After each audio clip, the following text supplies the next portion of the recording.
On n'est pas bien? À la fraîche? Minute Papillon. Bonsoir, c'est Laetitia Béraud. Bon retour dans Minute Papillon, le flash de 18h20 du mercredi 12 décembre. La recherche du tireur de Strasbourg continue ce soir. Fouille de voiture, contrôle à la frontière franco-allemande. La traque de ce suspect radicalisé de 29 ans nécessite des moyens hors normes. 4 de ses proches sont toujours en garde à vue. Tous les développements de cette journée sont à suivre en direct dans notre live sur 20 minutes. 20 minutes où vous pouvez retrouver aussi les témoignages des habitants réalisés par nos journalistes sur place. Les députés auront des vacances de Noël raccourcies cette année, conséquence des annonces d'Emmanuel Macron effectives en janvier. Plusieurs textes de loi vont être revus en vitesse, rapporte le Parisien.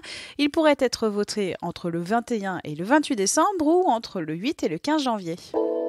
Plus d'un train sur 10 est arrivé en retard l'année dernière, selon le bilan dressé par l'Autorité de régulation des activités ferroviaires et routières, l'ARAFER.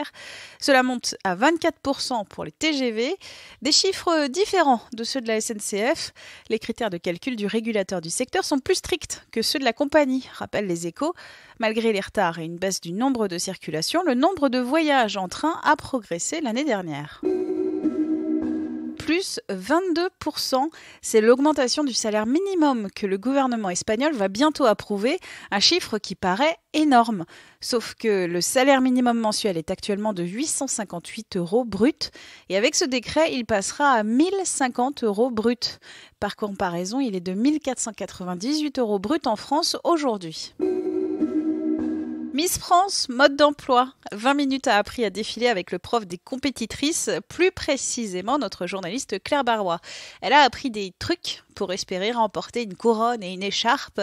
On pourrait rigoler, mais l'affaire est sérieuse car il faut bosser encore et encore pour magnifier une grâce dite naturelle. Son reportage sur 20 minutes. Minute Papillon, rendez-vous demain 12h20 avec de nouvelles infos.